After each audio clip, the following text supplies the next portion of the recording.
So Ron, we have I see a lot of new faces and new names and stuff on here. If you want, let's do a little, everybody do a little introduction, just so we can catch up on who's new in the zoo. And then we stop people signing on. So welcome everybody to our Homeless Services Task Force meeting for 2 November. My name is Rodney Tanaka. I am the chairperson for this, and I'm a council member with the city of Gardena. So if we can just go ahead and kind of just start a quick introduction, and then we can get into the meeting. Ronson? Yeah, this is Ronson Chu from the South Bay City Council of Governments, head of the Homeless Services group for the COG. Lori? Lori Jacobs. I'm Ronson's right arm. You want to call on people, Ronson? Yeah, go ahead, Ronson. Okay, yeah. I have Dave Wilson on my right. Hey, Dave Wilson, new to the city of Hermosa Beach, just over 3 months, and looking forward to being part of this group. Cool, and then I have Angela, also from Hermosa. Good afternoon, everyone. Angela Crespi, Deputy City Manager for City of Hermosa Beach, and Dave and I assist with homelessness out of the City Manager's office. Cool, Zoma. Good afternoon, everybody. Zoma Gent with the City of Torrance. I'm with the City Manager's office, and I too as well service the homeless population here in the city out of the City Manager's office. Thank you. Councilmember Montero, good to see you. Good to see you, Ronson. Alex Monteiro, the City Council for City of Hawthorne. Thank you. Paul Stansberry. He's muted. No. Good afternoon. This is Paul Stansberry. I'm the president of NAMI, National Alliance of American Homeless, the South Bay chapter. Haley. Hi, Haley Fuselier from PATH. We also have Anna and Kim on the call today. Thanks. Cool. Hey, Anna, I don't know if I got your presentation. Want to send it?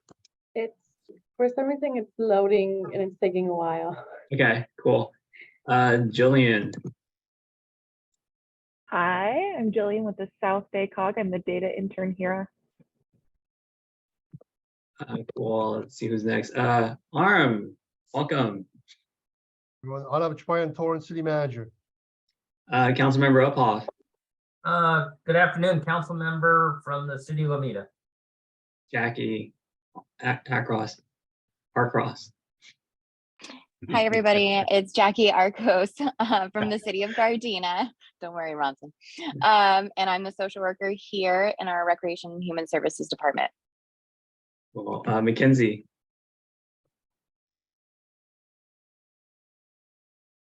Oh, can't hear you, Mackenzie. Sorry about that. I'm Mackenzie with the city of Rancho Palos Verdes. Yeah, Eric. Eric's new. Welcome, Eric. Thank you. Good afternoon, everyone. My name is Eric Vargas. I'm the community relations coordinator for SPY with LASA. Great. Yeah, we actually had not had that position filled for a while, so I'm really glad Eric's filled that position, and he's kind of our direct link to LASA. So if we have any questions for LASA or anything like that, Eric's the guy. George. Hello, everyone. George Gabriel, assistant to the city manager at the city of Manhattan Beach. Kathy. I'm Kathy Hetzer. I'm the Adult Protective Service Home Safe Case Manager for SPA 8. Casey. Everybody. Hi, everyone. I'm the field rep for Congresswoman Bergeron's office. My name is Casey. Nice to meet you. Well, Jackie Backrock. Hi, I'm the executive director of the COG, and I want to welcome Casey because I know this is her first meeting, and she's new with with Congresswoman Berrigan's office. Max. Good afternoon, everyone. Max Estrada, regional coordinator for the adults and youth CES here in SPA 8 Harbor Interface Services. Tracy Duncan. Hi, everyone. I'm Tracy Duncan from City of Inglewood Community Development Block Grant Division. Rayanne? Tracy Duncan from the City of Inglewood for the Community Development Block Grant Division, Senior Programs Specialist. Great, thanks, Tracy. Rayanne Munoz, am I saying that right? Munoz. Good afternoon, everyone. I am Rayanne Munoz, and I am with the City of Carson Public Safety Supervisor, and I oversee our newly appointed Public Safety Engagement Officers who will be assisting our homeless population. Great. Joe Vargas.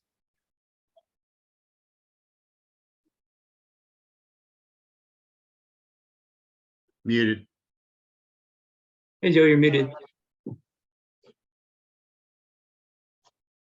Oh, There we go. Joe Vargas, Public Safety Engagement Officer for the City of Carson under Rian. cool. And then we have it says Jackie, but it's Dan. You want to go ahead and introduce Danielle? Oh, I'm sorry. Diana, me. Diana, sorry. Yeah. My name is Diana Espinosa, and I'm the homeless coordinator for the city of Gardena. Okay. And then we have Terry with Carson.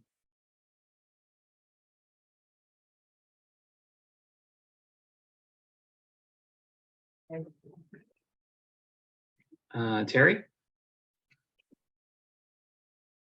Okay, we'll skip Terry. We'll go to Garrett.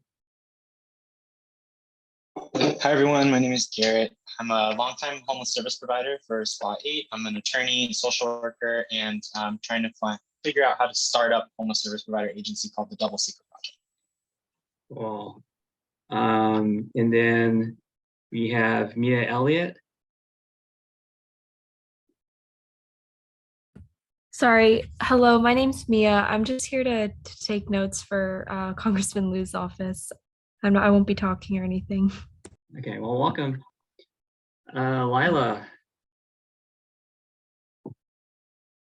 Hi, everyone. Lila Omura, Housing Officer for the City of Redondo Beach. John LaRock. Good afternoon, everybody. John LaRock, Community Services, City of Torrance.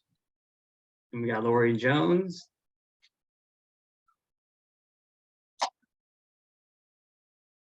Lori or Roberto, you want to introduce yourselves? Yes. Hi, everyone. Roberto Chavez, HUD Programs Manager for the City of Inglewood. Nice to see everyone. And then Lori. Hi, everyone. I'm Lori Jones with the city of Inglewood. And then we got Lori Ramey. Hi, everybody. I'm Lori Ramey. I'm the Senior Director of Outreach and Street Medicine for MHALA's Homeless Outreach Program. I oversee the MDT teams and public spaces teams in Spot 8. Well, we'll just do one more. We got Mary Agnes on the line. Mary Agnes, you want to introduce yourself? Okay, maybe not. Well, Mary Agnes is the Executive Director of St. Margaret's Center, part of the Catholic Charities. All right, Chair Tanaka, I think that's everyone. Yeah, thank you. It's great to see that there's really so much interest, and I think it's because of item number 4. So because there's probably going to be a lot of discussion, we're going to move pretty quickly to get there. So I'll just introduce a motion to approve and receive the minutes from 7 September. Yes, receive and file. All those in favor, just yeah. Okay. Yes. Anybody Yeah. opposed? Okay, we'll receive and file those. Okay, now we'll move on to number 3. I hope that I got it right. It's Courtney that's going to do the presentation for PATH.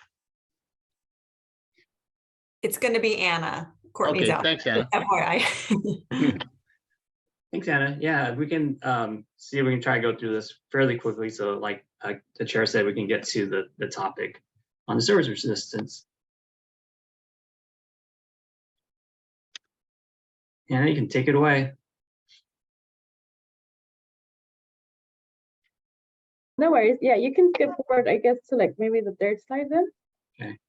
The first ones are the same thing. So as you know, oh, you can, sorry. One more. No, back. Oh, back. Okay. Yes. That one, yeah.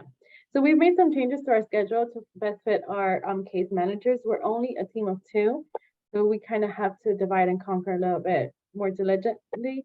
So these are the cities that we are during the days, and we do alternate between cities to better serve our COG areas. So like, for example, on Mondays, we'll alternate between Gardena and Wilmington. On Tuesdays, we'll alternate between Harbor City and Lomita. On Wednesdays, we'll alternate between Torrance and Carson, and then the other team alternates between Hermosa Beach and Del Air. On Thursdays, we alternate between El Segundo and West Athens, and then Fridays is still our documentation and office time. Next slide. Next slide. Since September and October, we only received 6 LA hops. Like previously mentioned, we have seen a decline on the usage of LA hops, but this is an improvement from last presentation where we only had, I think, 3 LA hop requests. So it's a good and a sweet way. Next slide. These are some of our community engagements. We are continuing the joint outreaches at Alameda and McCoy, continuing our efforts there for the individuals that remain. We have continued the joint outreaches in Gardena and Cammons, and we have found a new location, which I'll discuss in the next slide. We have continued, we have continued the coordinations with the police departments listed. The Redondo Beach meal programs up to November 1st, which was yesterday, we were continuing our presence there. We are no longer there. We can still provide our services and our assistance to those churches. They have our direct numbers, so they can call us whenever needed, but we will not be scheduled to go to those meal givings. We continue going to homeless court and then continue working with the local shelters around our areas. Next slide. So the new location we found, which was previously mentioned, is 190th and Normandy, right next to the freeway. And just this Monday, we had Department of Public Health go out with us as well. And they provided COVID vaccines and monkeypox vaccines to the individuals there. The Department of Public Health and PATHA also collaborated or set in a collaboration to provide this vaccines in other locations. This upcoming Monday, they will be going with us to the city of Wilmington and to the city of Redondo Beach. We had previously done a joint outreach in Carson between PATH, Harbor Interfaith, and the Carson Sheriff's Department, which helped our case managers identify areas of concerns and individuals of high need, which we have collaborated with Max as well, with some of the assistants, so that we could better service the individuals there. And then in the city of Lawndale, we have continued working with the city staff when it comes to referrals. They either directly refer us to them or they guide us to new locations that they have encountered a group of individuals. Next slide. So these are our outcomes. We have started anew since September. So these are new numbers from September and October. So for SD4 and SD2, you can see the numbers are starting a little bit good. For the biggest improvement, I think I would say, or I would like to highlight, is the permanent housing. We have made constant referrals, but unfortunately, due to different circumstances of the individual, we've only obtained 2 permanent housings in SD4 and 5 in SD2. But like, again, we're trying, and the resources are just not really out there. Are you seeing a lot of like credit check, background check issues, Anna? Yes, so that's mainly the issue. Even though the individuals that we are trying to house have a housing voucher in hand, they still require a background check, or they still require the double the income portion. Some of the landlords don't really understand that the voucher is their income, and that is double the amount of their portion. Yeah, and then just so all the people know, vouchers already exclude people with sex offenses. So these are backgrounds that are not sex offenses. They're more like, like theft and things like that. Yeah, another issue with that, with the housing vouchers, we would try to call landlords and we would say, hey, this person has a housing voucher, and they're like, oh, no. And that also prevents us from applying. Which is technically illegal, but all right. They go around it. You'll be surprised. They're pretty creative with that.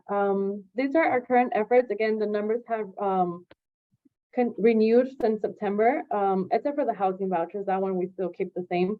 But referrals, we have one for the interim housing referrals for the LAHSA, 9 to Bridge Housing, 10 to DHS or DMH interim referrals, which is Department of Health Services and Department of Mental Health Services.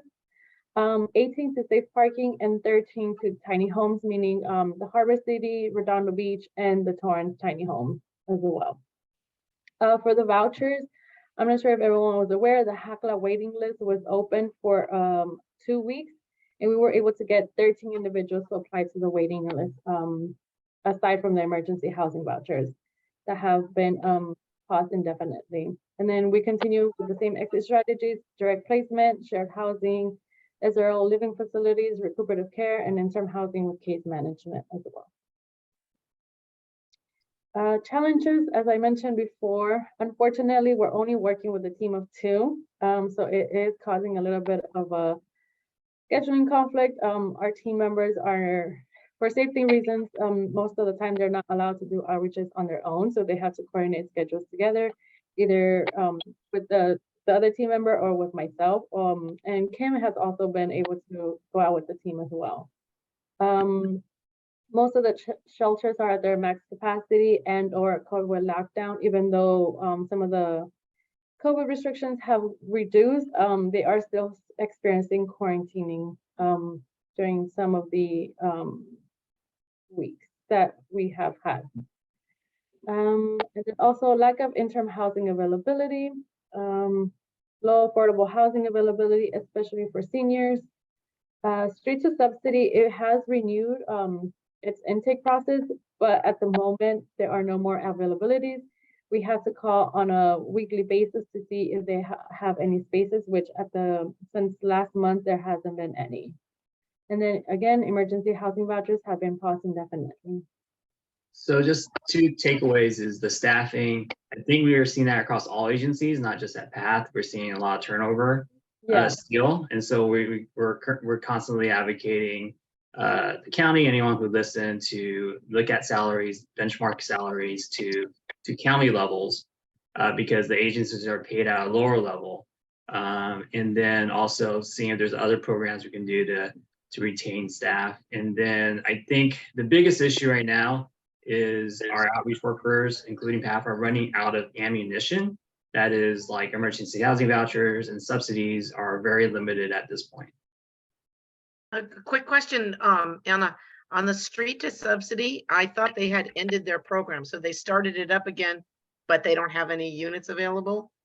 Yes, so it was paused, I believe in May or June, one of those 2 months, and it started again. No, sorry, it was in May. And then it started again in July.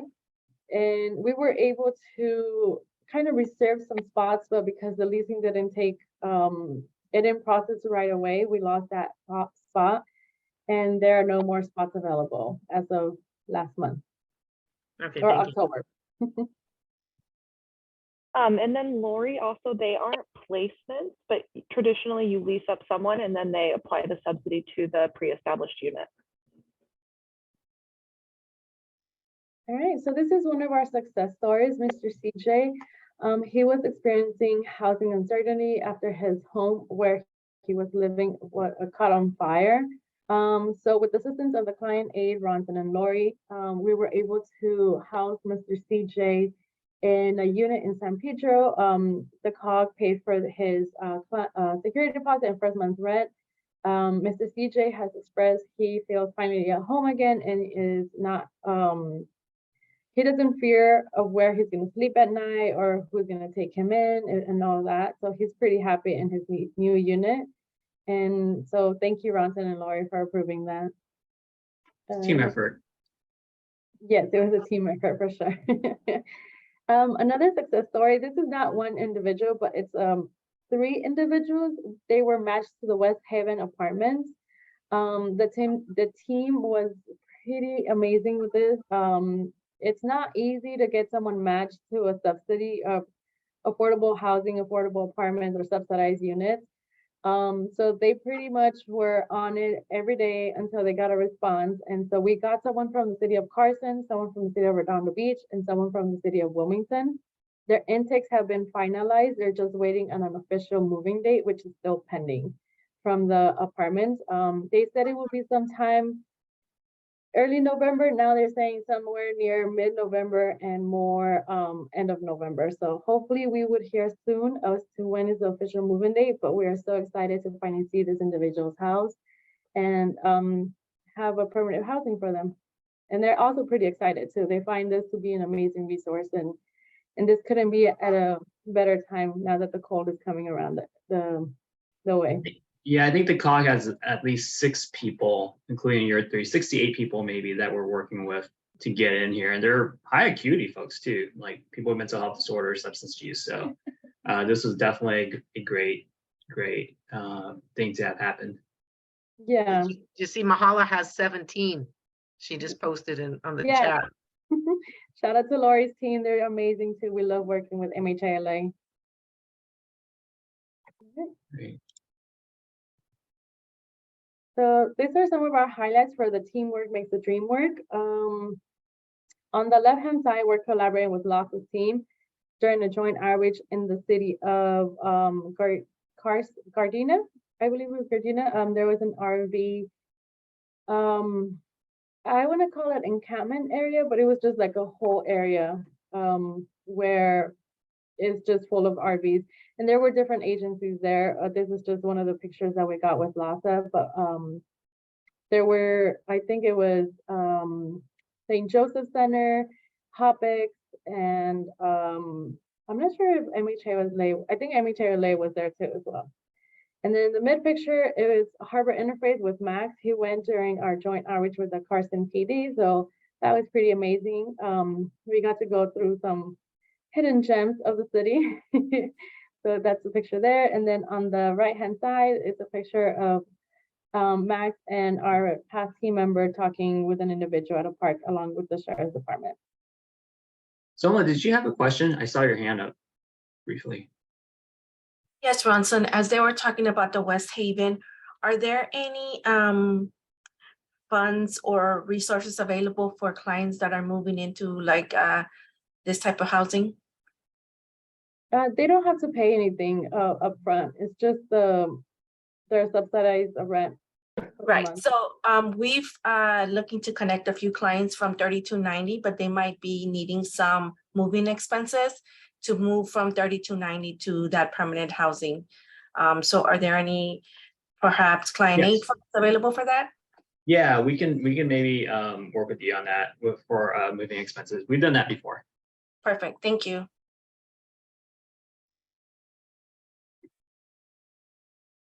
All right, and then for future considerations, they remain the same as last time. The only one we would like to focus is more senior focused affordable housing.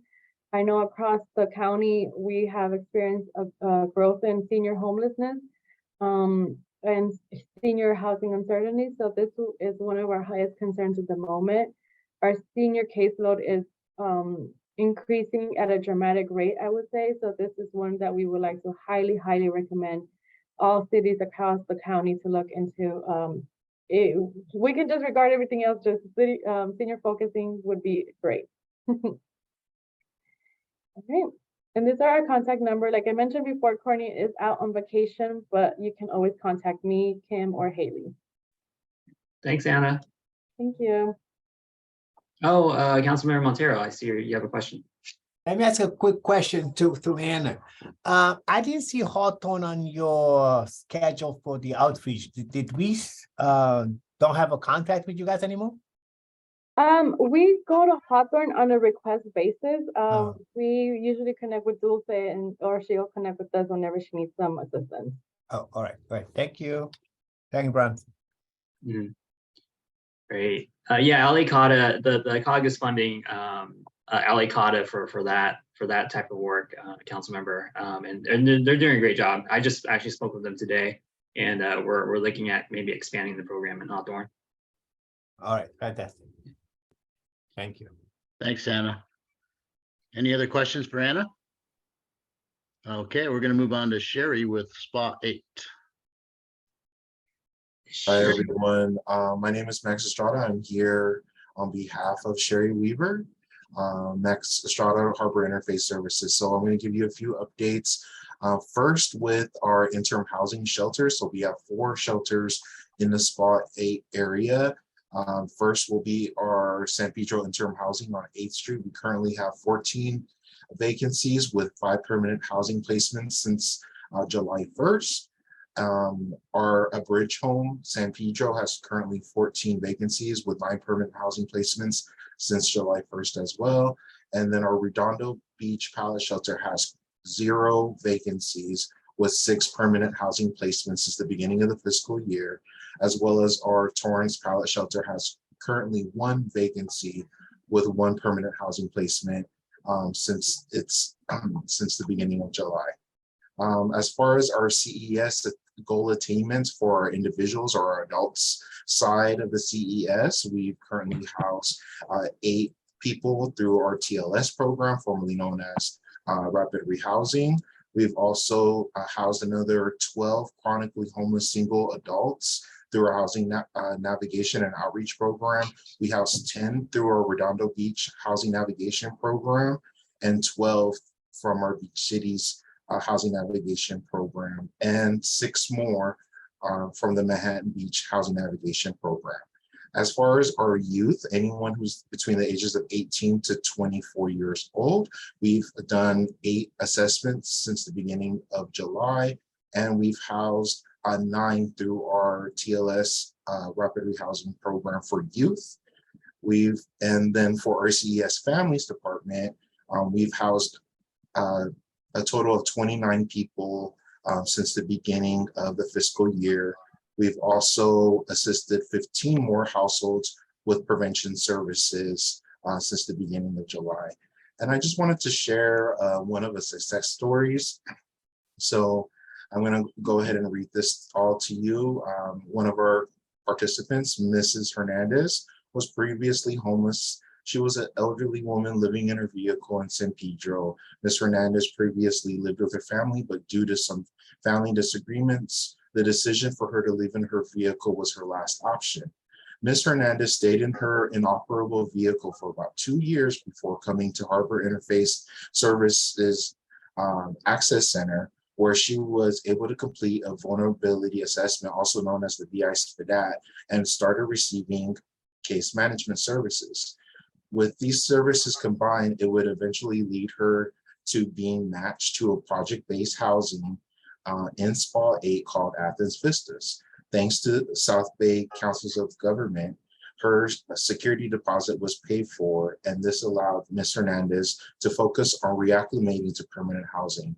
When we gave her her key and she was able to come in, she was very filled with joy, and she expressed in Spanish that she was able to rest in her new home peacefully for the rest of her days. So because of South Bay COG, they were able to pay the security deposit, and we were able to help Ms. Hernandez get into that PSH unit, and it was a success for the whole area, for Ms. Hernandez and for everyone working with her. And I just wanted to give a special thank you to South Bay COG and everyone who participated in helping this housing placement, and maybe have many more to go. Great, thank you, Matt. Just want to just add that the Client Aid program has been hugely successful, and we're so glad we can help so many of y'all frontline workers to get your people indoors. Our board has just approved me to ask the county for additional funding for this program, and so we're working on that as well. Thanks, Max. Anything else? Any other questions for Interfaith, Harbor Interfaith? Okay, keep up the good work, taking people off the street. Okay, so the next one is going to be Ronson, and I think a lot of people are really kind of anticipating this one. So Ronson, take it away. Yeah, I just have a couple of slides, and then I'm going to open it up for discussion. So, you know, we actually, interesting enough, came across this topic through our outreach workers, and they expressed to us some frustration that they had caseloads that were not moving. If you know, the outreach workers right now are required to have a caseload of no more than 20 people. And they're supposed to work that caseload and show progress on their caseload.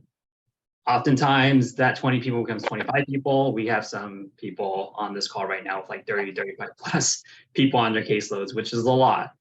And so one of the things they express frustration is that they sometimes would, you know, drag going out to people that they know week after week, month after month, they just say no to them. And you know, and they're sensing some frustration over that. At the same time, we've been talking to a lot of our cities, elected officials who are getting feedback from business owners who are also frustrated. They see the same people on the streets. You know, people will approach, maybe their neighbors will approach these individuals, and you know, it's clear that these individuals are comfortable where they're at and don't want the help being offered. And so we see this going on in our cities and our neighborhoods, and this is frustrating also to our unhoused neighbors. You know, homeless people who do want help are frustrated by that because they see that and they're kind of shaking their heads, you know, because that's affecting them too, because these are the folks that are visible, and this visibility, this notion that there's people out there that don't want help can lead to bad policy decisions. Like, for example, Measure H possibly not being renewed and reducing our funding to help those who are willing to accept services.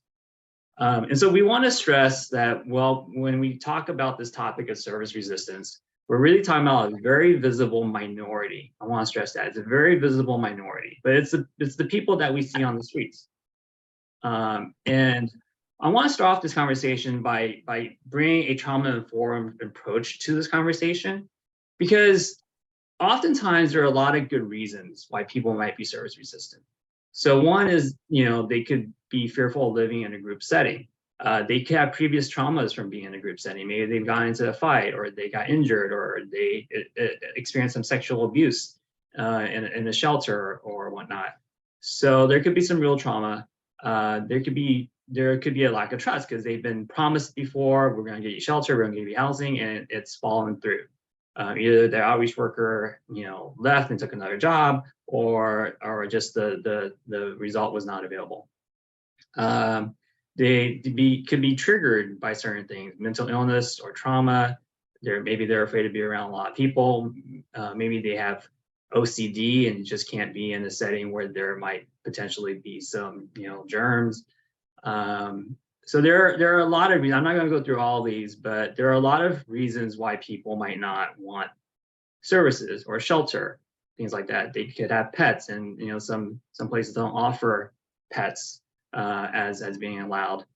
And we see this in our shelters too. You know, there could be unwillingness to accept curfew times or the rules of a shelter.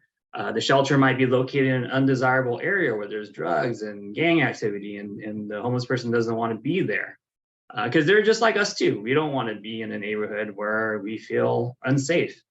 And so there's a lot of good reasons why people may not accept services, and those reasons might not bubble up to the top at first. So I just want to be clear that we're not talking about the person that we're approaching for the first time and developing a relationship. Those people that may, you know, be hesitant to accept services for the first time, that's a little bit different, and we have a different process for folks that we're approaching for the first time. So what we're really talking about are the folks that have been on people's caseloads for months, if not years, and they continually refuse service. And so what do we do as cities, as outreach workers, to address those individuals who are refusing service? And so the goal of this discussion is, the dream is to come up with like a playbook for our cities to follow. And so that we can be uniformed in our approach to addressing this problem on our streets. And so with that, I want to open up to some discussion, maybe learning about some success stories, have others face this and what did they do to overcome it. Or maybe if someone wants to talk about their own experience with service resistance, we love to hear it. So I just want to open up, and feel free to just raise your hand or jump in. I'm going to stop sharing now so we can have this discussion. And yeah, I'm just going to open it up right now.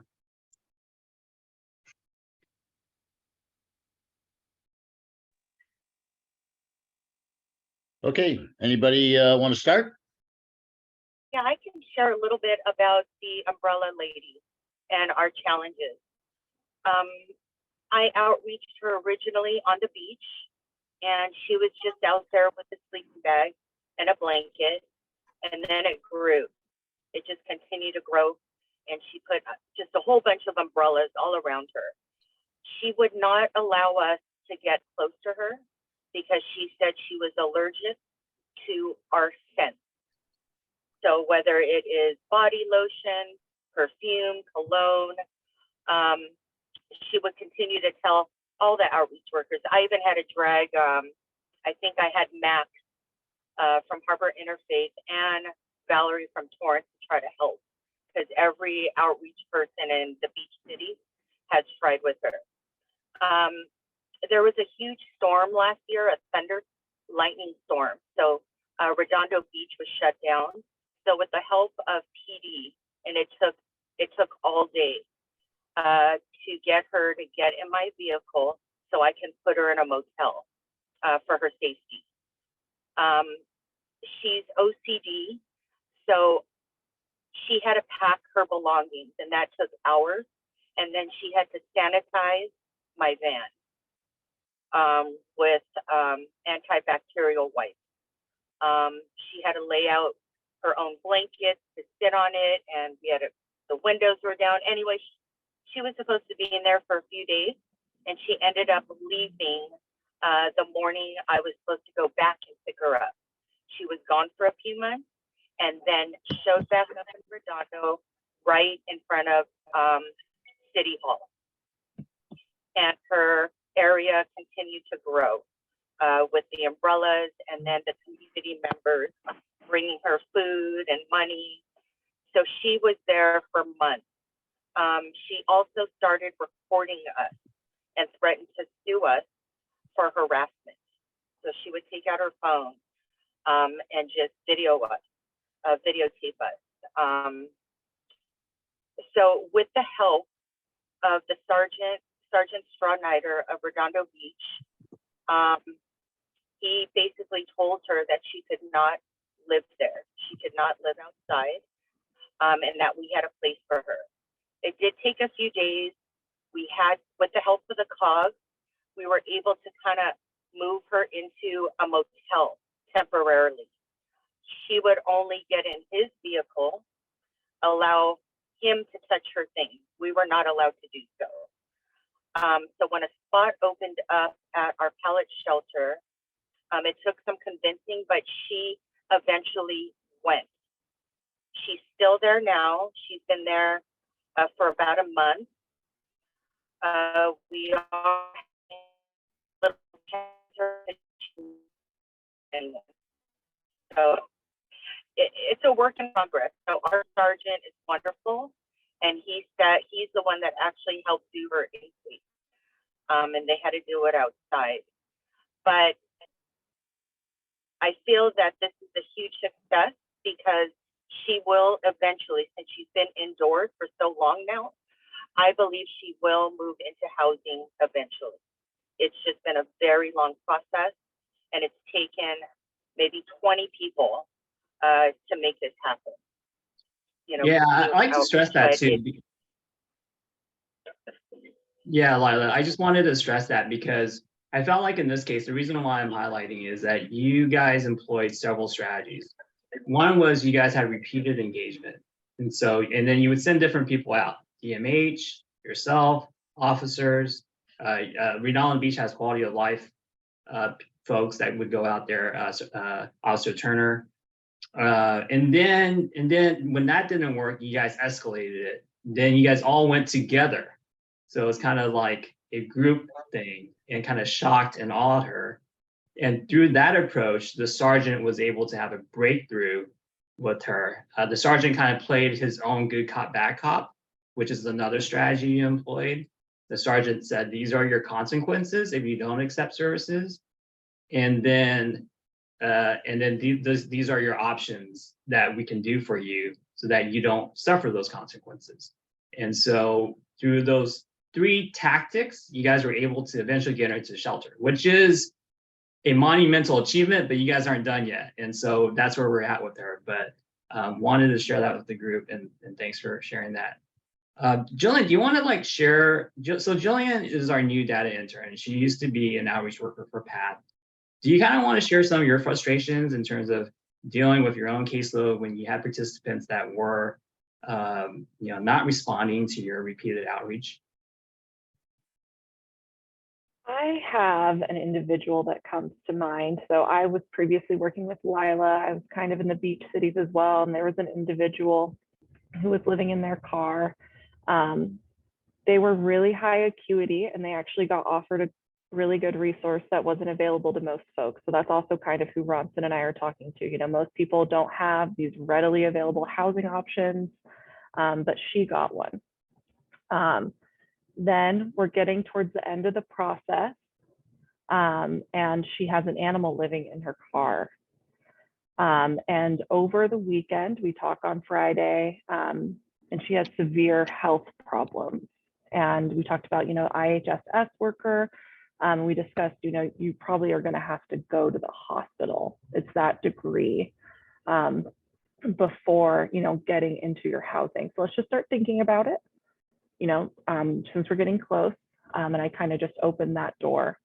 When I got back into the office on Monday, she was convinced that I was threatening to abuse her animal, and would no longer speak to me, blocked my number, would yell at me if I tried to approach her, was kind to other service workers, but then I connected her to 2 other service providers, but she refused all services from them as well, from the clinic, and she, signed the paperwork and got rid of that resource and, self-exited from all services. And it was really frustrating because, again, these resources are really hard to come by. So when we do get one so close, things really can switch. And so it's hard and frustrating to kind of get someone to that final point. And sometimes things do change really quickly. And then what do you kind of do there? And of course, Lila, I think we might have talked about this in our own little, us as case managers were struggling. And we talk to each other during our own meetings, trying to find strategies. And these are hard cases. Lori, I see you shaking your head. They're hard, and we're talking to each other and we're still struggling. So that's also why I appreciate everyone coming here. We've already kind of talked about these things, and we kind of, sometimes we as case managers, we know these people super well, and we still are confused when things happen and don't know what to do. But this is just an example of someone I've come across who turned out to be service resistant. Have you, in those conversations with Lila, like, have you guys ever thought, oh, geez, I wish we can get more people involved, like maybe like a city or a county resource that can help me, like, or did you guys ever discuss that or game plan that at all? When you say county, do you have a particular agency or agencies that come to mind? Yeah, I know you guys already work with multidisciplinary teams. I guess it sounded like you were kind of at your final rope and you didn't know where else to turn to. And it's like, in your mind, did you ever say, well, if I had this at my fingertips, this would really help? Like, and I don't know what that is, but that's what we're trying to figure out, is like, what can we give you as an outreach worker to help you get those folks off the streets? So I did try to actually involve Officer Turner as well. He is a really good resource, one of the officers who is good to work with. But since she was living in her car, he essentially was like, I can't chase after her. She's just going to drive away. And I'm not going, there's nothing I can do after that point, And then I tried to get the DMH home team out there. And they essentially were like, well, I mean, maybe if you push, you can get a 72-hour hold, but she's going to be right back out. Mm-hmm. Yeah. And they went out and they talked to her, but she didn't accept any services they had to offer as well. Well, so it sounded like you tried to reach out to other resources, city officials, to kind of help with your cause. And I think that's kind of where we're getting to is like, it sounds like there needs to be more of a collaborative team effort here. And hopefully that'll spell itself out as we talk more about this. Zoma and then Lori. Thank you, Ronson. The city of Torrance does have two very vulnerable clients that are service resistant. One of them is by the airport, Torrance Airport. And this person is in an area where it's dangerous. There's lots of traffic going back and forth, literally feet away from where the person is, has a tent. There's also air traffic, right, literally above her.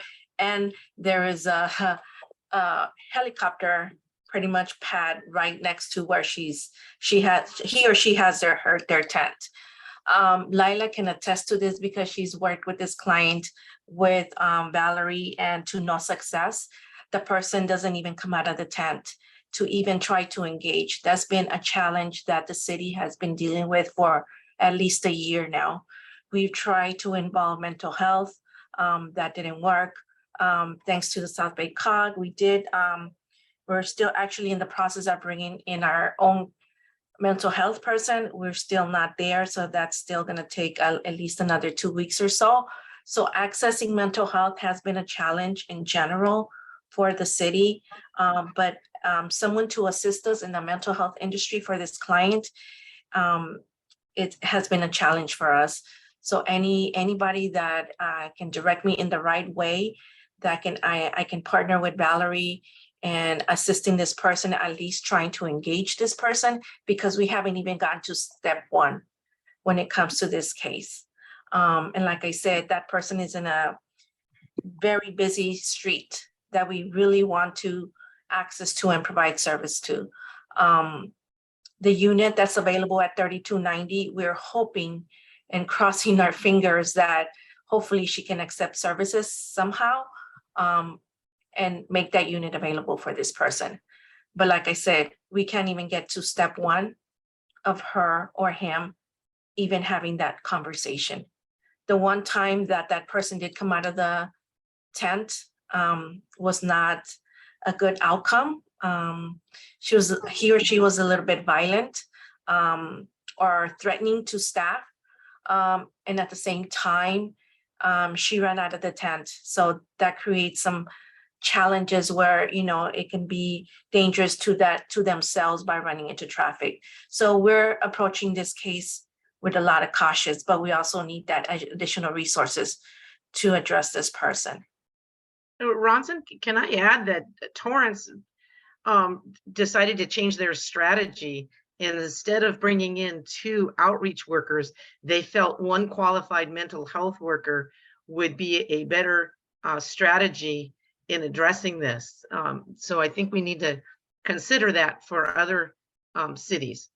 Yeah, but even with that, I know Lila can speak to this, but sometimes we get DMH workers being chased away as well. So it is tough. If I may add, we have our annual turkey trot on Thanksgiving Day, and this is on the route of the turkey trot. So we're gonna have a couple thousand residents going by. So imagine the public policy nightmare we're going to face. For all the efforts that are done out there with Zuma and the team, the public is going to judge us and our inability to address this high-profile location, which is very frustrating for our elected officials and one city manager. Are you guys contemplating forcible removal? Yeah, we're looking at a cleanup effort, 72-hour posting. But again, there's a lot of police resources. The individual doesn't want to get out of their tent. Now we have to do a stakeout to notice them and potentially get a warrant to go inside the tent to remove them. This is it's craziness. Yeah. Yeah, I think like one of the good things that Torrance is doing is they're bringing in the homeless court. And that's good, is because sometimes you need to go to that extreme, which is either you need to cite them or issue a warrant. But with the homeless court, you can then expunge that and get them back on their feet. But you sometimes almost need to get to that step for the individual to respond. And that's really like kind of like the last thing we want you to do, because obviously when you cite them or arrest someone, that shows up on their background. And when they go to apply for housing, they can't pass a background check. So you just shot yourself in the foot. But now that there's the homeless court and there's also the public defender's criminal record clearing project, we can expunge criminal records so that whatever enforcement we do have to do, which is, you know, again, the last possible option that we should try, then we can expunge that record and get them housing. But you know, that's a question I get a lot too, is like, what can we cite them for? You know, are there laws that other cities are using to kind of cite people? Is it anti-camping, no loitering, things like that?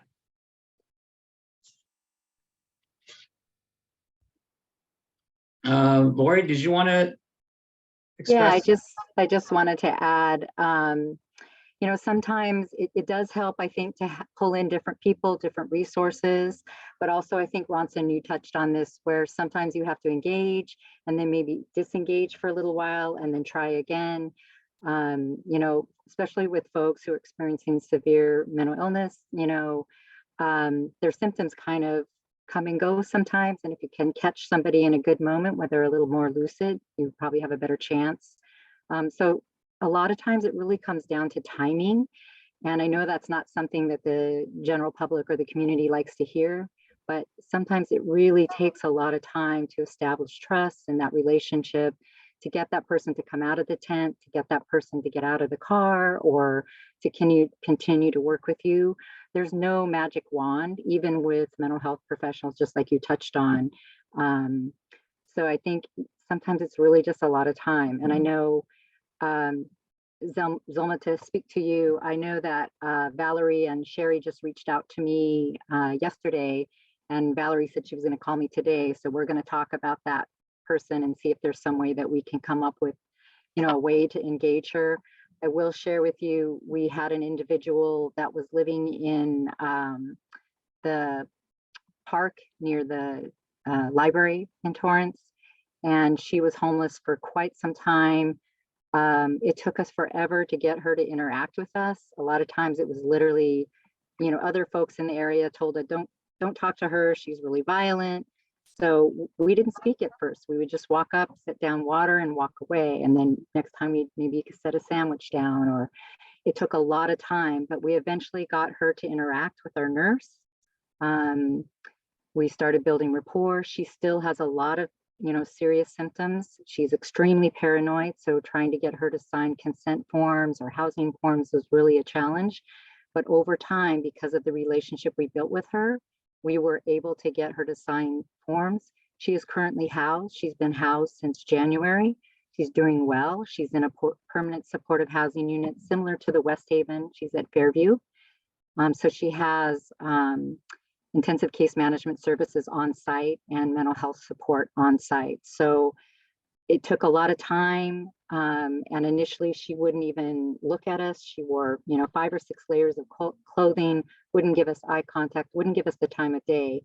It took probably about a year before we even got a smile out of her or an acknowledgement. So I have a feeling this person that's in the tent is similar. Unfortunately, with this event you have coming up, you don't have the luxury of time. So just wanted to share that. But I think, Laura, you did bring up a good point, is that sometimes you don't know who that person is going to connect with. Like in Lila's umbrella case, surprisingly, it was the sergeant that she connected with. It wasn't the caseworker. Sometimes people won't even talk to Lila, and she needs to bring in someone else. So I think that's going to go into our strategy playbook, is that you need to send different people and multiple people, and you just don't know who that person is going to connect with. And it could be an officer, you know, it might surprise you. So, and you don't give up, you keep trying. Yeah, you just keep, you might have to calm down for a little while and give them a little space, but then come back and try again. Right, right. Garrett, you had some good points in the chat. You want to go for it?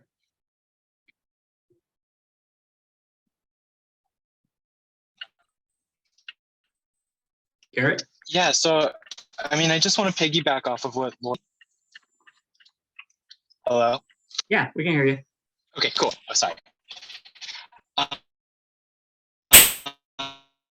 Oh, now you're breaking up. Yeah, Gary had some comments about the financial cost of using the judicial system.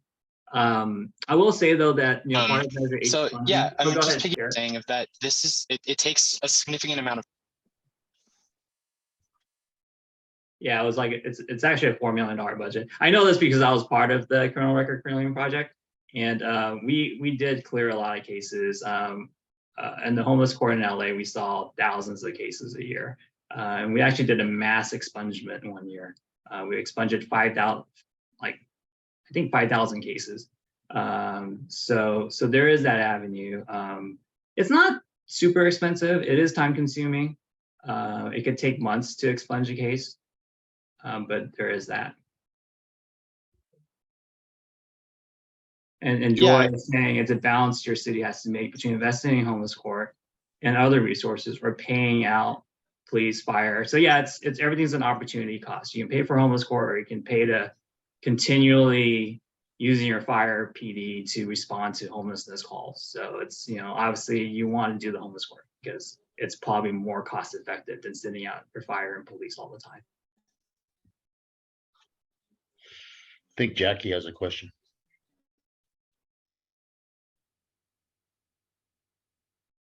Okay, so we'll do Jackie, Haley. Well, and then I would go back to argue Mike. that even more cost effective than sending out police and fire would be to send out outreach teams. And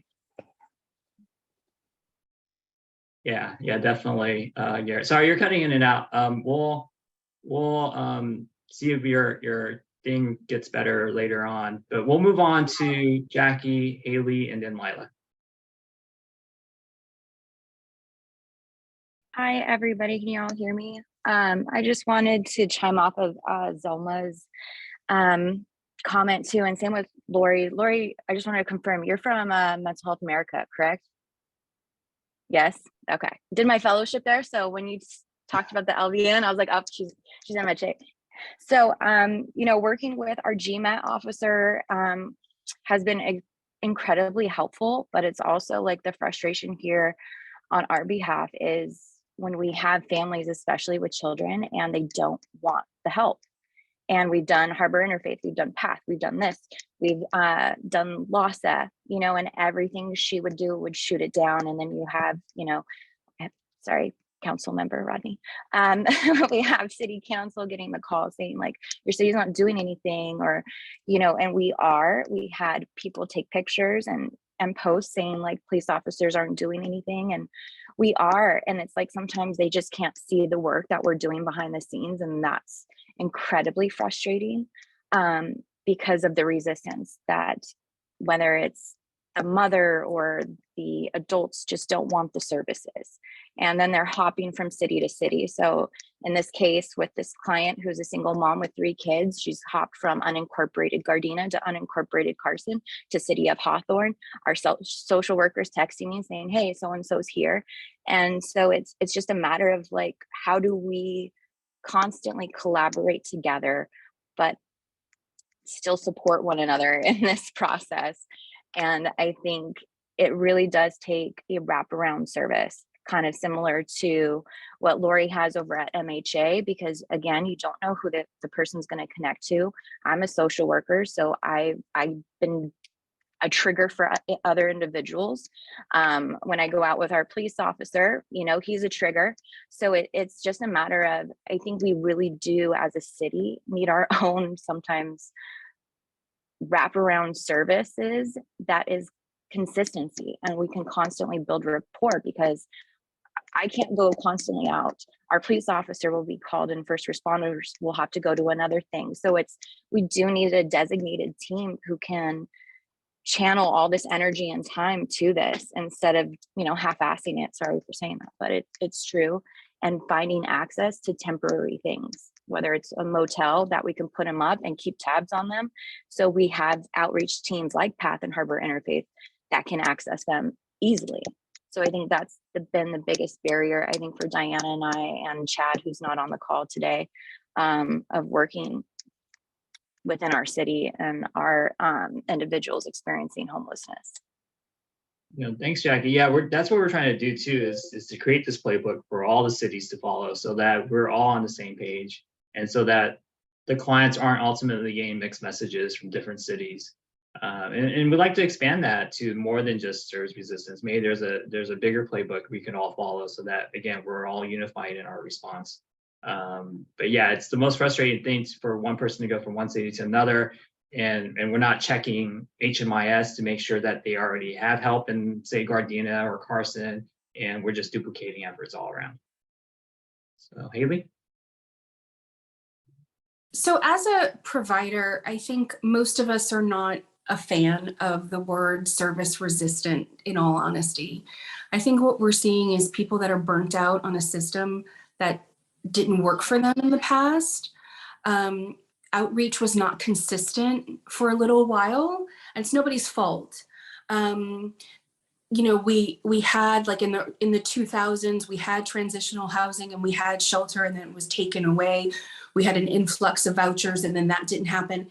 And so the long-term individuals that are in our cities, there might not be a lot of trust for the system. The congregate shelters are not necessarily available to everyone, and they're not appropriate for everyone. So those individuals that it might take us some time to build rapport, it's us balancing their mental health symptoms and what they actually need so that they don't die on the streets. And I know that frustrates the city, and I'm also a homeowner, and I understand when you're living in a neighborhood and you pay taxes and it's right there in your corner. Like, I understand both sides, but I don't think that we're going to be able to create an exact playbook because these are people. It's very, very different. For a mom to refuse services to put her children inside, something else is going on. They're not service resistant. They're scared or fearful of something. And I think that's what, when we all collaborate, I think it was Anna who said we had like a mini case conference. We're doing it constantly. We have meetings weekly, and you're going on two paths, right? You have to know the legal and how the implications are for the city, as well as the service path. Because Lori has mental health specialists on her team. They're not DMH, but they might be able to reach somebody faster than DMH and vice versa. The police might be our biggest advocate, and so with the case conferencing that we're doing, I think we have to make sure that cities understand every plan is going to be different. We can't give you a playbook. You're not going to be able to say one thing and then get them inside. Because if you're in the city of Torrance, you have a lot of options. In the city of Carson, you might not have a lot of options. And so you might have to look to your police and not a tiny home. And so everybody's going to be really different. And I think that we have to respect that the service providers are actually working. I promise you, we are collaborating constantly, trying to figure out the right path and resource for these individuals. And I think when we work with y'all as the cities, we need to know how it's impacting you as a city. Right? The turkey trot. We're not going to be thinking about that. So we have to go into a different mode when we're working with you on that plan. And so Homeless Court is amazing. We've seen so much success in Redondo Beach. We do it at LAX as well. And in Torrance, it's an amazing program. It's one part of the puzzle. And I think whoever said it in the chat, it's how your city is going to invest, right, to put an additional piece together to the puzzle, because there isn't one quick thing, or do A, B, and C, and then D happens. It just isn't that way, and I know it's frustrating. But I think as long as we're on two paths at the same time, with the goal is to actually house the person, and you might do law enforcement and we're going to do our mental health goals, it's to the same end as long as we're working together. I wish that there was a cheat sheet, because we would give it to ourselves. Yeah, no, and Haley, actually, I'm glad you brought that up, because I was advised by a number of people not to bring up the subject. I was like, this is a lost cause, Ronson. You're not going to win on this. Don't bring it up. In fact, when I was at LASA, when I would bring up service resistance or noncompliance, I would be shushed immediately because they don't want to talk about it. But I think the problem is that we have so much questions about it that, yes, you're right. There's probably not one playbook we could use. But I think people are desperate. People on this call are desperate for ideas. like, what can I do? I feel like I'm so boxed in. My constituents are yelling at me. My outreach workers are frustrated. I don't know what to do, Ronson. And so what we want to do is provide, maybe playbook's the wrong word, but maybe like a list of ideas to give cities, to give city council members even. So when they're talking to their constituents, they can say, hey, these are the systems we're going to try. We're not sure if it's going to work, but at least we have a plan in place. And so that at least can give their constituents pause and say, okay, you try that. And if it doesn't work, I'm going to yell at you some more. But at least there's some sort of plan or option that for people to go to. Let's see. So next was Lila. Another frustrating thing for outreach workers is, say, for instance, you're outreaching this individual for a year, and then you get them on a good day and they say, okay, let's go. I want to get off the street. We have no appropriate place to take them. So if someone isn't suffering mental health issues, fine, we can, find a shelter eventually. But for those individuals that are not stabilized yet, they're not on medication, what do we do with them? I can't put them in a motel. You saw what happened on Friday, Bronson, right? There's no way I could have, Yeah, she wasn't ready though, but that's why we have client aid. And like for Umbrella Lady, we didn't have a shelter for her. She said yes finally. And so fortunately with client aid, we put her in a motel, and that got her ready for pallet shelter. And something that we're working on in the COG is more motels to kind of bridge that gap. I think if I could, Lila, I totally understand. I think sometimes we're dealing with a population that they're not ready to be hospitalized, but they can't go into a motel and there's nothing. And those are the individuals that are in front of storefronts. And those are the individuals that you're probably getting calls about. Because if you do call the police or you do call DMH and they can hospitalize, they most likely will be out in 72 hours, let's be honest. But it's those individuals that don't meet criteria, but they're loud enough and they're needy enough, but they're still not ready to engage because of the fear, the misunderstanding, and the lack of trust. And I think those are probably the louder individuals that we're dealing with that are probably super frustrating for the cities, because those are who the constituents are calling about. And I think to what Lila's saying, it's motels sometimes are the wrong resource. And we have to be able to trust each other that when a service provider says, I think this is a really bad idea, that we go to another option, or else you're going to be dealing with destruction, decompensation, and police calls, and it's going to get worse. So I think that that's an overall system. That's not just Spot 8, right? We're talking about the state of California, probably the whole country, So I think but that is something that we get calls, and it's almost like there's silence on the call because I don't know what we can do. Yeah, I think Haley, that's actually a great point. And I forgot to mention that, I want to further define this population. We're not talking about folks with very high mental health acuities, because, they need conservatorship, or if there's someone that you think it might be violent, that's not what we're talking about. They probably need some other form of intervention. What we're really talking about is kind of the mid to low acuity folks that are refusing services month over month, year after year. But thanks, Haley. Yeah, so we're gonna have future conversations about conservatorship and what to do with like high mental acuity folks who are refusing services, because I think there's a different pathway for those folks. Jillian and Lori, did you guys have more? Jillian, you had your hand raised, right? Yeah. And I do, and Ronson and I have talked about this a bit. We're on the same team, and a lot of something I kind of like to say when I was at PATH is, being on the streets is inherently traumatic. And so the mental health consequences with everyone, there's going to be mental health there. But I would like to just bring some support for the playbook. We can call it something else, but when I was a case manager, it's an emotional burnout to try and try and try, because we're not in the work, like we kind of hinted at earlier, we're not paid a ton. It's not the most profitable. We're here because we care.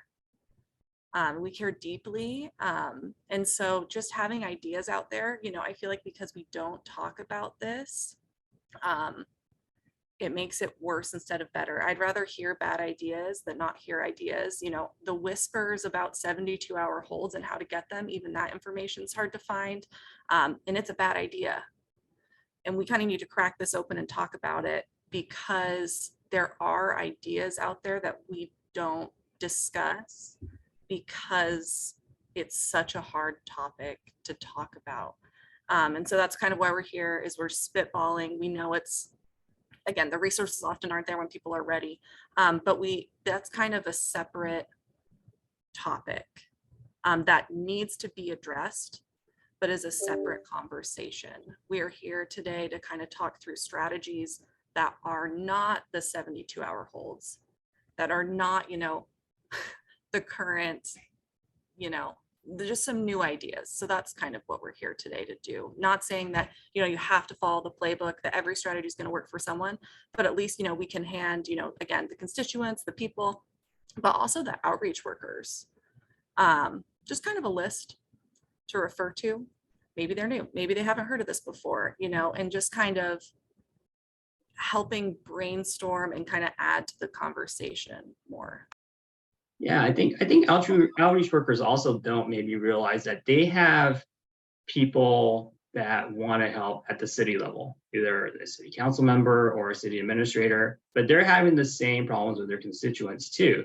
And so there's a natural team there that can work together to solve this problem. And I think there's not that connection right now.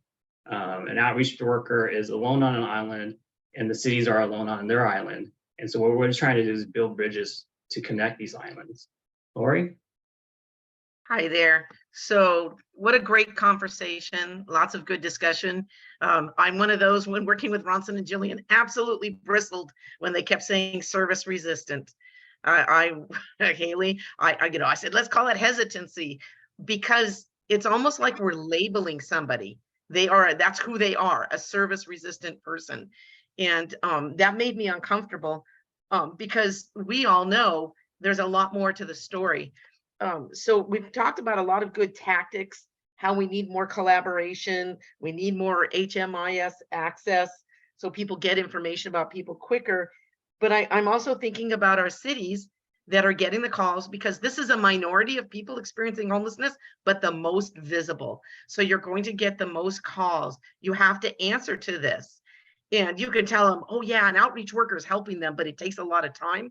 And that's not going to be a satisfactory answer to the person on the other end. They just want you to twitch your nose and make the person disappear. So I think in our discussion, we need to talk about, yes, providing all these different tactics. I don't like the word playbook necessarily either. Options, how we can collaborate more.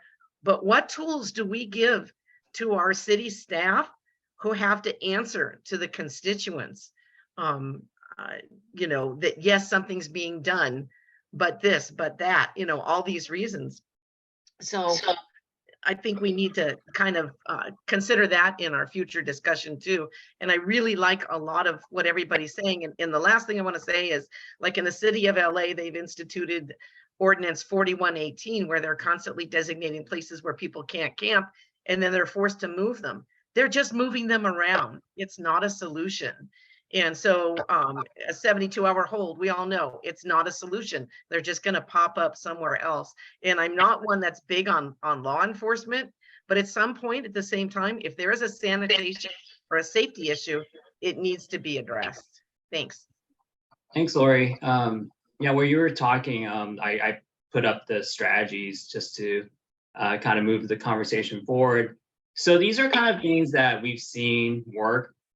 And the idea is, this is like the bare bones kind of start of some sort of idea list, if we don't want to call it a playbook, a plan of action, whatever we want to call it.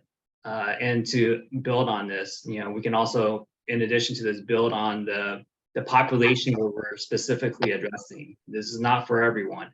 These are just people that, that are very specific that we want to address, like the person camped out by the airport.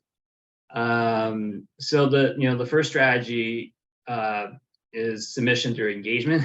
Sorry, we can change these names too. These are just my ideas.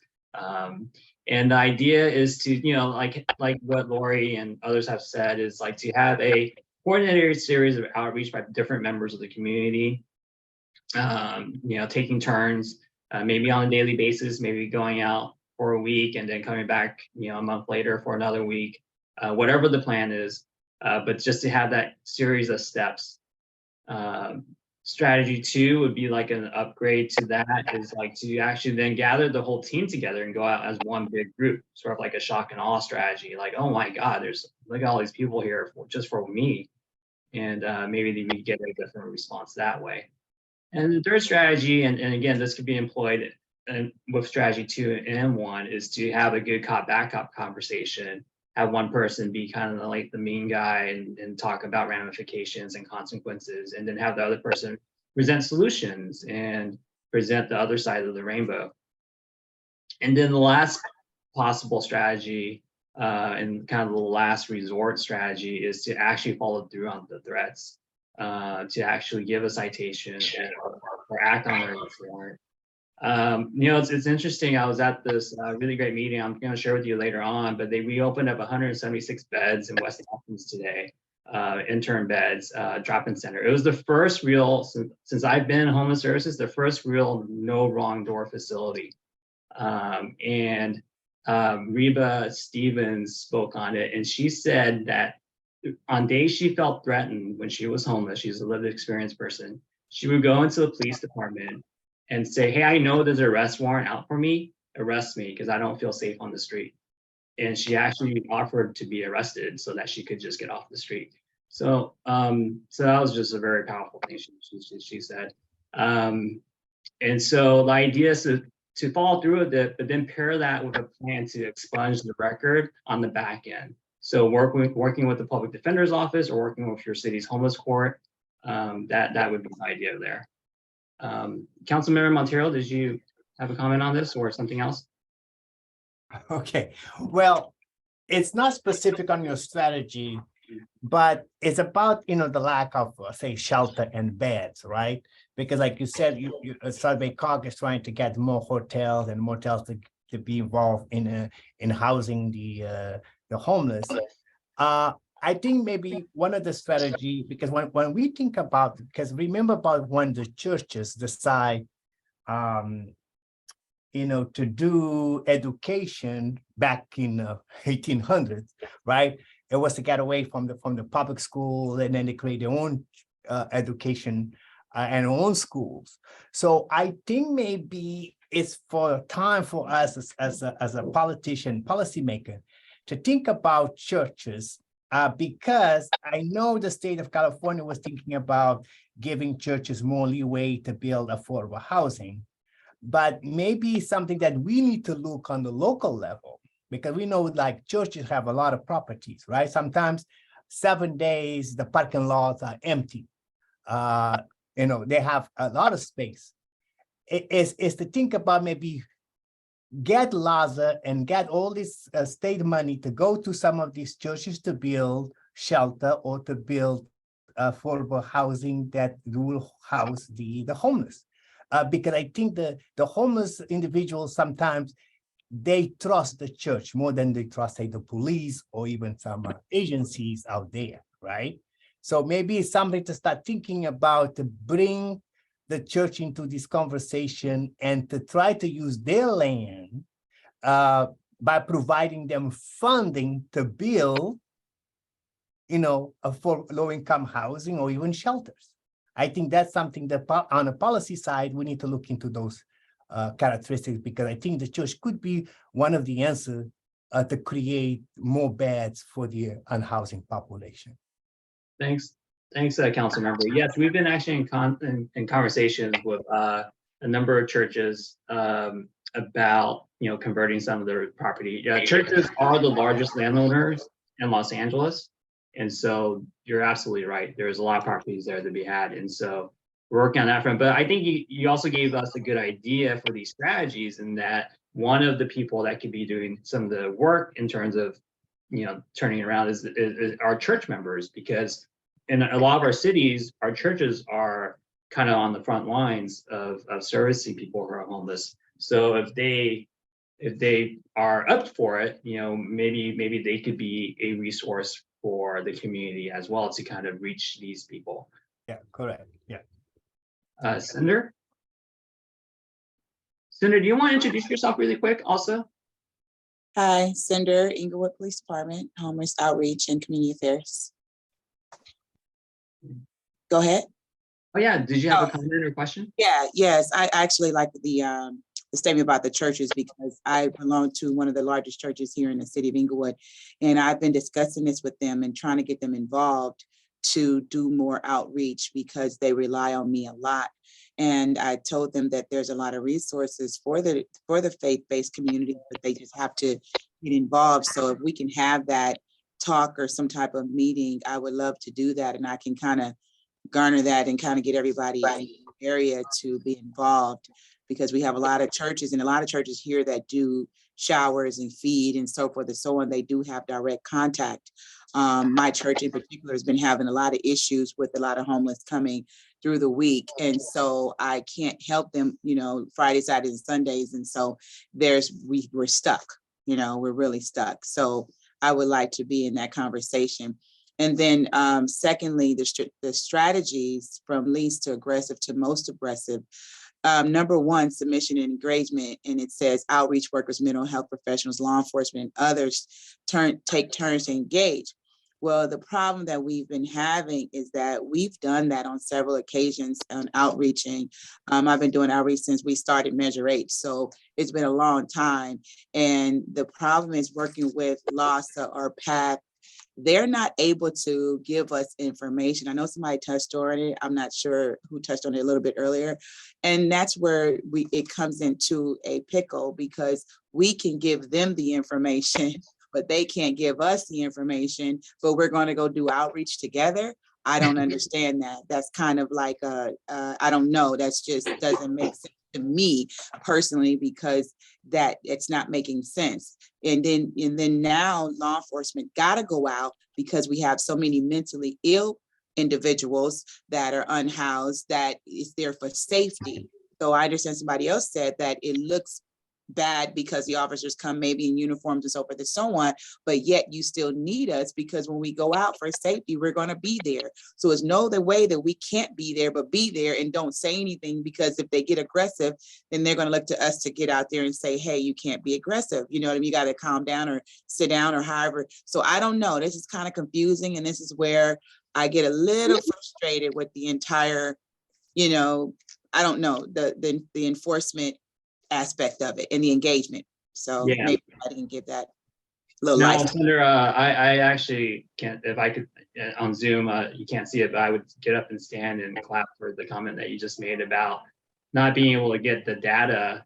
It's ridiculous, because you guys are on the front lines, and I'm like on this one-man advocacy. I'm going to recruit you to be on my advocacy team, but I've been trying to get cities access to the data so that they can be more effective when they go out and outreach and do the work that's needed to get people off the streets. But there is this overwhelming idea that once cities or law enforcement get more information about the homeless people, they're just going to round them up and arrest them or violate their not true rights or anything like that. Yeah, it's just, I don't know how to get around that argument, but that is the overwhelming prevailing argument against giving folks like you more information.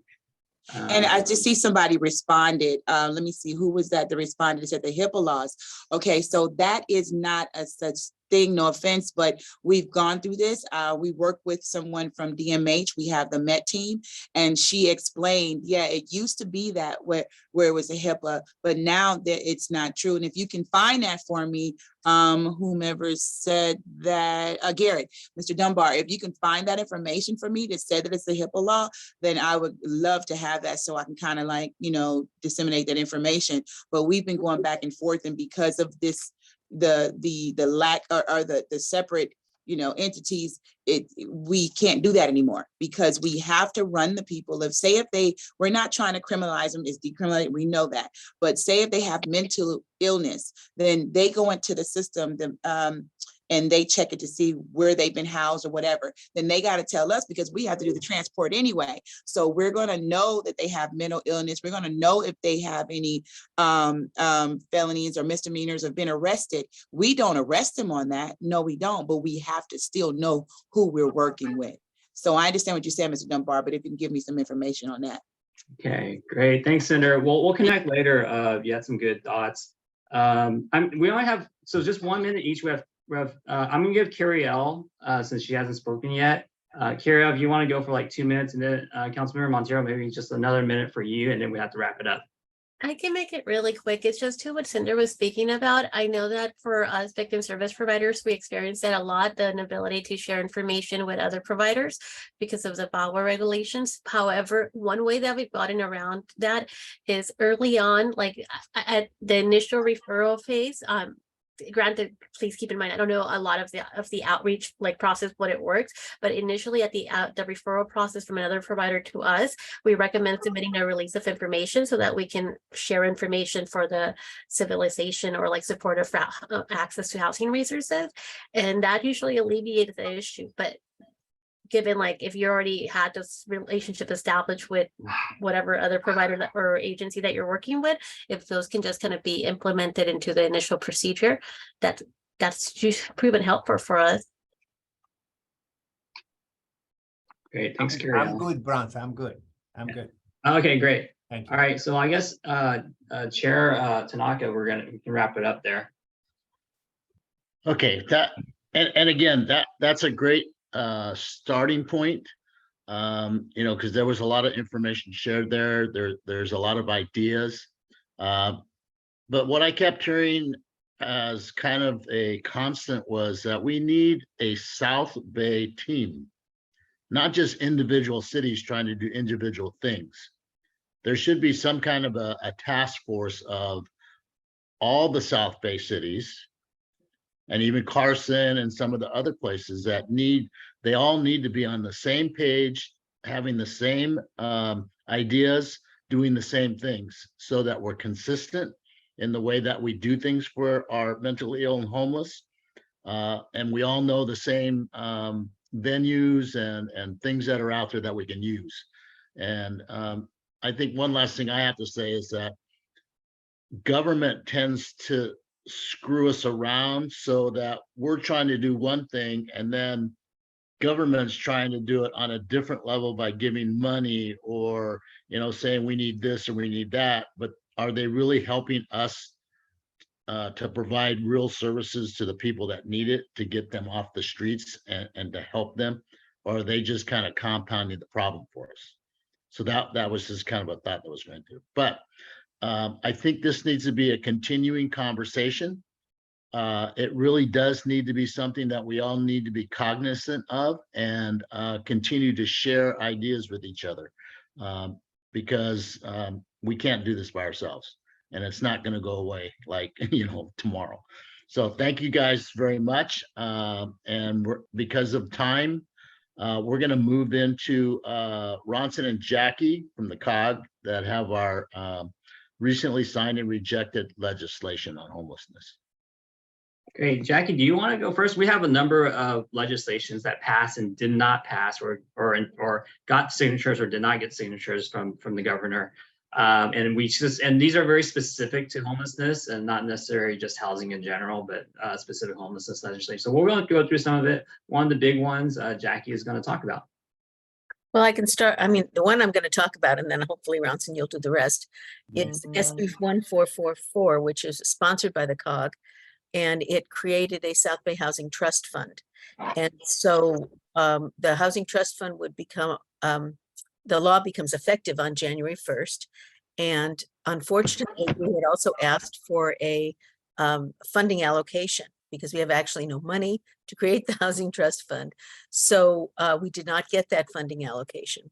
So what the board has agreed to do is come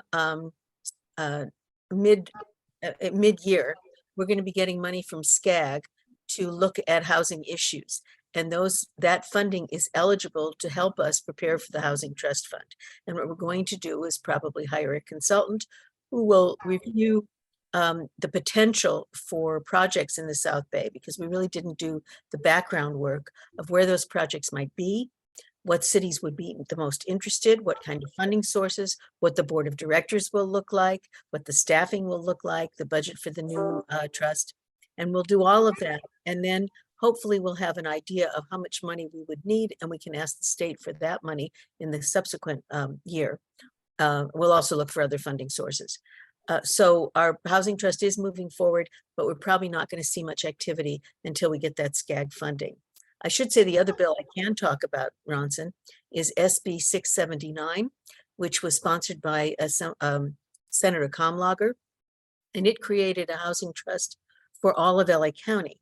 And on that housing trust fund, there is a brand new board of directors, and the Council of Governments will have a seat. The county will be forming that. We don't know what that's going to mean. It also doesn't become effective until January 1st, but we will have, and that particular housing trust has taxing authority. Our housing trust does not have taxing authority. It's been thought that maybe they would put a measure on the November 2024 ballot, and the subregions will get money back based on their number of homeless. And in the South Bay, that comes to about 7% of the proceeds if there is a tax and if it does pass. And I think the tax would probably be something like a transition, a tax on real estate transactions. So, but that's all up in the air. And there's these two housing trusts now, the South Bay one and the LA County one. Thank you, Ronson. Great, thanks, Jackie. And then just really quickly, AB 1991. This is actually really important for all of you service workers out there. And we talked about motels, but if you know, if you put someone in a motel, they can't stay there longer than 30 days, or else it triggers a landlord-tenant relationship. And so it was common practice to move people in and out of motels after 30 days, just so that we didn't trigger that relationship. And that was such a huge burden on our service providers. So AB 1991 gets rid of that. So yay, now we can have people just stay in motels until they get the resolution that they need to move on from that motel and hotel stay. 679, SB 679 creates an LA County Affordable Housing Solutions Agency. This agency is designed to help the county potentially raise more funds and to build more affordable housing in LA. It would centralize the process. The idea is to help cities access funding and the ability to build more affordable housing. SB 914 actually is called Help Homeless Equity for Left Behind Populations. And congratulations to Carrie L. Her group, the Rainbow Services, was a big proponent of this legislation, maybe even wrote it. But it's to help with like domestic violence victims and other left behind populations, to make sure that when they are getting state funding, that DV violence victims and that population is called out and served along with other populations as well. Let's see what else. And then we have the care courts. Paul, jump in if you feel like it. But the care courts was signed into law. It's going to be a two-step process to get the care courts up and running. There's going to be seven counties, I think, that are going to be the guinea pigs. We're not one of them. It's going to be San Diego County, Santa Clara County, and others that I don't remember off the top of my head. But they're gonna, Orange County is one. That was interesting because they have a campus, the Be Well campus. And so because of that, the state deemed them to have enough infrastructure in place to go ahead and start the care courts.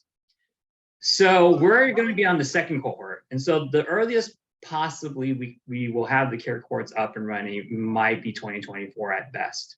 But in the meantime, as the COG, we're going to start doing things that are necessary to make sure that we have the infrastructure in place to take on the cure courts. So we're already looking at what mental health services or facilities are needed in the South Bay. Lori has been tasked, Lori Jacobs has been tasked with looking at our workforce to see what workforce development we need. Everything we've been hearing is that we lack mental health social workers, pure counselors. And so Lori is working with South Bay Workforce Investment Board to see if we can bring more workers into that career path. And then Jillian had 3 other bills that that to talk about as well. Jillian? Hi, yes. So I focused my primary research on the 2 that passed. So let me pull those up really quick. Apologies. Somehow I didn't see that I was. Yeah, and then the one that did pass was SB 1416. It's not like it didn't pass. This was the definition of gravely disabled for conservatorship. I talked to Paul right before this meeting, but that one has been tabled. But this has been, I don't know, decades in the making, in terms of trying to redefine conservatorship so that it's easier for us to conserve people, those who are on the streets. Right now, it is extremely difficult. And so this bill is going to get another hearing next legislative session, and hopefully it will pass this time around. Yes. So the first one is SB 1421, and it's called California Interagency Council on Homelessness. And this one's interesting, and I'm a fan of it. So if a landlord receives government assistance and has 15 or more units on site, they are required to allow renters the option of having their rental history reported to a credit bureau. So of course, this doesn't directly affect homelessness, but we do know that, of course, housing insecurity is often a sign of financial, essentially what I'm saying is credit scores are affected. They're not doing great. So this is a really beneficial way for people that don't have a lot of bank accounts, don't have a lot of, especially, healthy credit just in general, to be able to do that. And it's applicable for all leases after July 1st, 2021. So that's really exciting. Yeah, it's still in the works. Senator Bradford is actually the one writing it, which is great. Unfortunately, it takes care of things on the back end. We're having problems on the front end getting people into the housing in the first place. But then once they're in, timely rent payments hopefully will then start showing up on their credit scores and increase their credit scores. So this is much needed. Yeah. So yeah, not on the front end, but still exciting. And the second one, SB 1421, it's more so talking about a new council that will be established. A lot of it is covering essentially just overseeing what's currently going on. So I was just going to highlight some of the interesting points that I thought or that were new. So one of the main aims is to establish a sense of accountability. And then also the advisory committee, I thought this was interesting. It's going to have to meet with an advisory committee. And this will consist of a formerly or current homeless person is the wording that they use, who lives in California, a current or formerly homeless youth who lives in California, and a current or formerly homeless person with a developmental disability. So that was really exciting for me. There's domestic violence and other groups as well, but that's really encouraging for me to have those voices lifted up in these conversations. And then another interesting point I found was this committee is going to create a statewide data system, or warehouse as they call it, which shall be known as the Homeless Data Integration System. So, and it collects local data through HMIS, which we already, most of us use, but it's going to be statewide with the ultimate goal of matching data on homelessness to programs impacting homeless recipients of state programs, such as Medi-Cal. So I think this is really interesting. And we're talking about, just again, we're trying to coordinate with each other to do the best we can to kind of make this process go as smoothly as possible so people are on the streets for less time. Thanks, Jillian. Yeah, just and then two other ones that did not pass or did not get signatures. One is the parking ticket one. This one was interesting because we are seeing a lot of, this is a big problem for folks who are living in their cars or need their cars for jobs, who are homeless, is that, you know, they have parking tickets and sometimes their cars will get booted and then they can't go to their jobs, they get fired and you know, it causes a lot of problems. The idea was to allow folks to waive, I think the number was $1,500 of parking tickets annually, so that they can avoid that consequence. But you know, cities have problems with that because parking ticket revenue obviously is a big revenue driver for cities. So that unfortunately did not pass muster. I think there hopefully will be future conversations about it because I feel like that is a serious problem.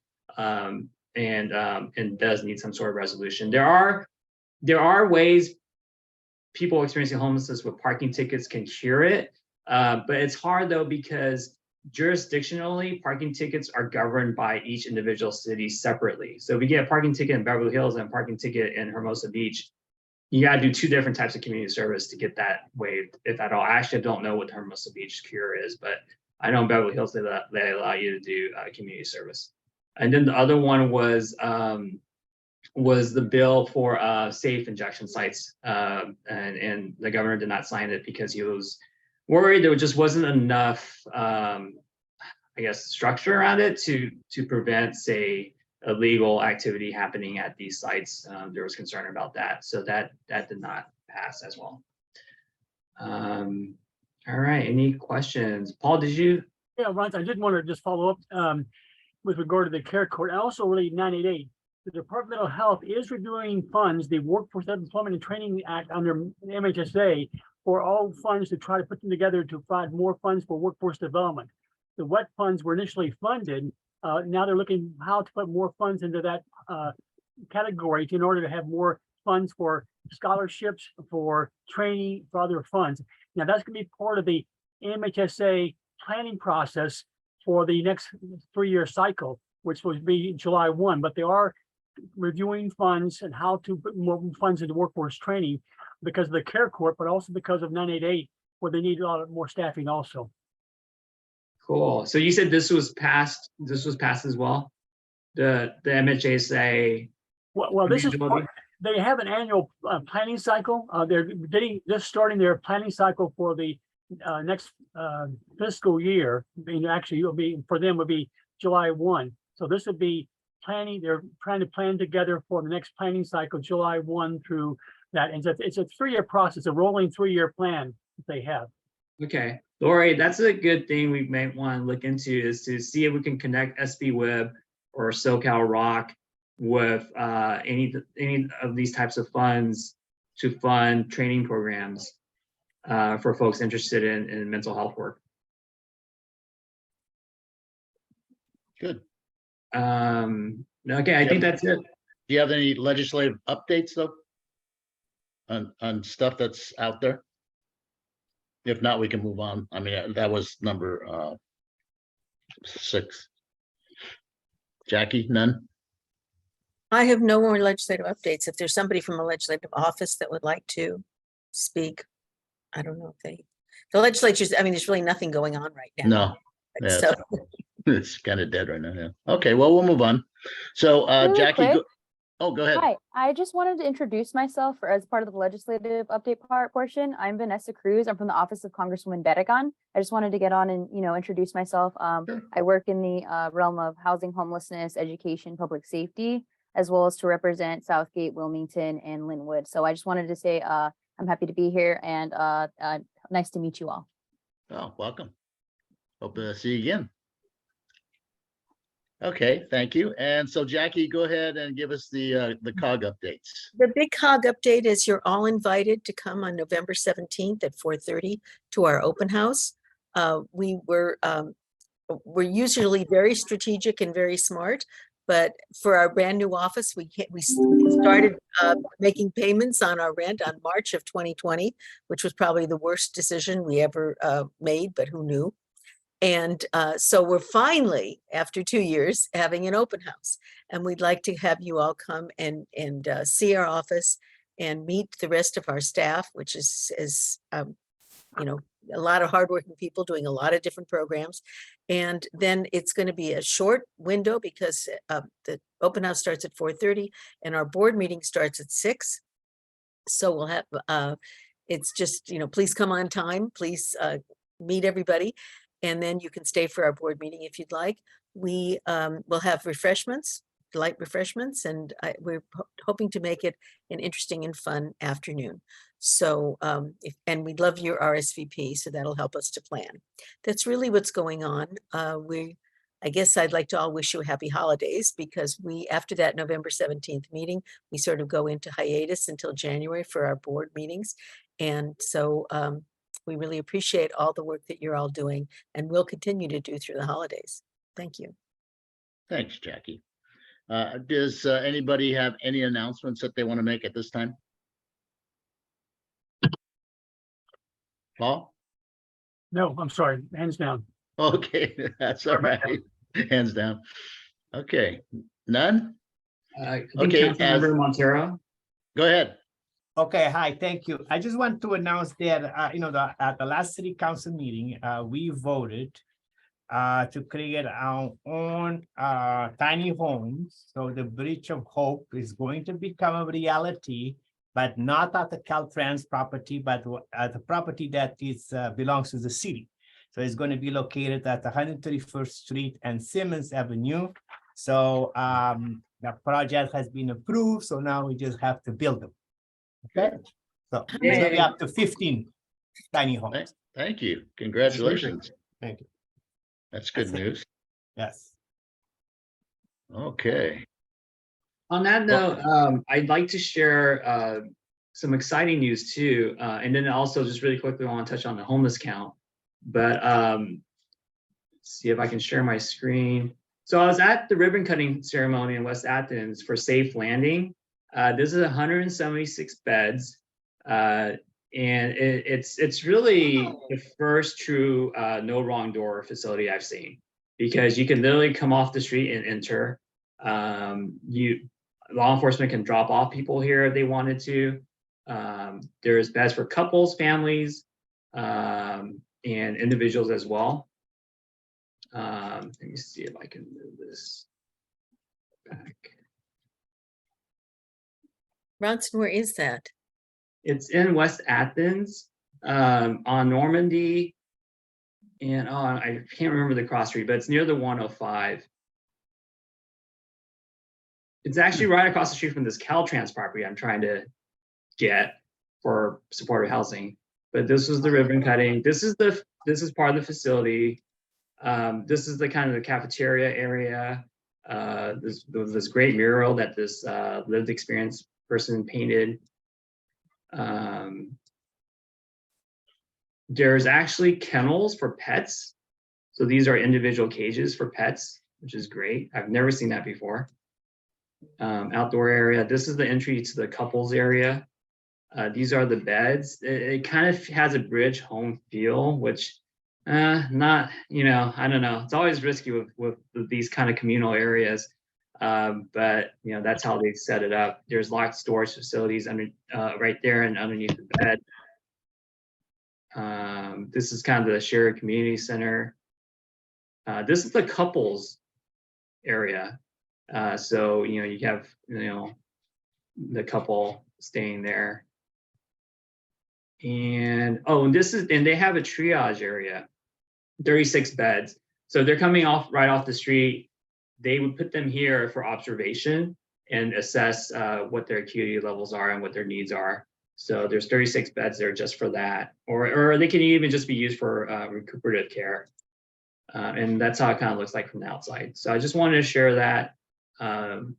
Lori, we should probably definitely send this over to Dave Matthews because he's over near that area and he would be really happy about that place. Bronson, what agency runs it? Exodus is running it. Yeah, so DHS is the contracting agency. So they're going to use a combination of CHAMPS and HMIS at that site. That only for LA City or LA County? LA County. Thank you. Nice project. Yeah, it's pretty amazing. And then finally, my last update is the homeless count is starting. They did their launch meeting in person actually last week, and they're reaching out to COGs and regions about hotspots and starting the planning process there. We're already kind of in touch with LASA and our care coordination team and letting them know where our hotspots are. And so that's coming up very quickly. January 25th is the South Bay homeless count. So that's right around the corner. Eric, if you had anything to add, feel free, but no pressure. Yeah, no, just on the hotspots, I know that they wanted that data by today. So, I know it's not too much time, but they did announce it at the launch that they were looking to collect that data ASAP. Okay. Yeah, we usually have that in the PowerPoint presentation that's provided by Annabelle and Max at Harbor. So if you haven't seen that yet, please get that from them. Okay. Okay, last call for announcements. Thanks, Ronson. That's good information that we need. Okay, I see no more hands, and just as Jackie said, we hope you guys have a really great holiday season. Be safe out there, because our next meeting isn't until 4 January. So we'll see you in the new year. And so, hi, Bill. So we thank you all for being here today, and that will adjourn us until 4 January of next year. Bye, everybody. Thank you, everybody.